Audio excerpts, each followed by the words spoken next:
Devil horns? Some sort of elaborate pasta creation? A vaguely nefarious tropical flower?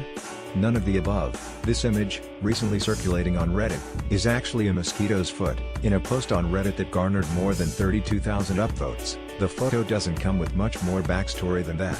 But the image is actually from a scanning electron microscope made by photographer Steve Chmaisner. It was shortlisted in the 2016 Royal Photography Society International Images for Science contest. It's been reposted around the web quite a bit since then, Chmaisner told Live Science. Possibly because of its unexpected complexity. Magnificent microphotography, 50 tiny wonders. The image shows the end of a mosquito's leg, including a claw, scales and the pulvillus, a pad with adhesive hairs. According to Chmaisner's photo description, these scales dot the entire bodies of mosquitoes but are particularly dense near the foot, and may help protect the limb and enable the mosquito to land on water, where these insects lay their eggs. Insects are fantastic for that because they have all this sort of fine microscopic details, Chmaisner said. Scientific artist Chmaisner has a degree in zoology and decades of experience in cancer research using scanning electron microscopy, SEM, at the Royal College of Surgeons in London.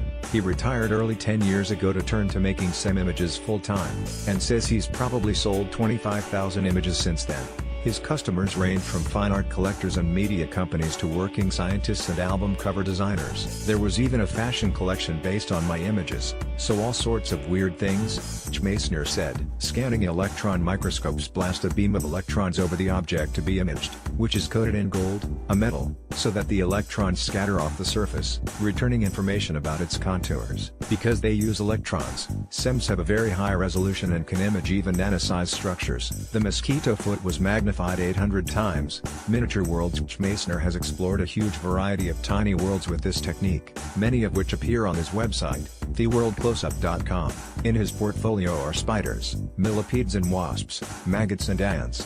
He's photographed yeast cells, algae and the details of a marijuana leaf. Because of his background in cancer research, human microanatomy is a favorite subject, Chmaisner said. He's used the SEM to image droplets of his own blood, revealing red blood cells and platelets in impressive detail. A mosquito's foot at 800x magnification from Wodu. He's also photographed humanity's invisible neighbors, from the bacteria found on dishcloths and mobile phones to the microbes that live in our mouths and kidneys, not to mention the mites you really didn't want to know call your eyelashes home. He's imaged ominous-looking cancer cells from the skin, the blood and the bones.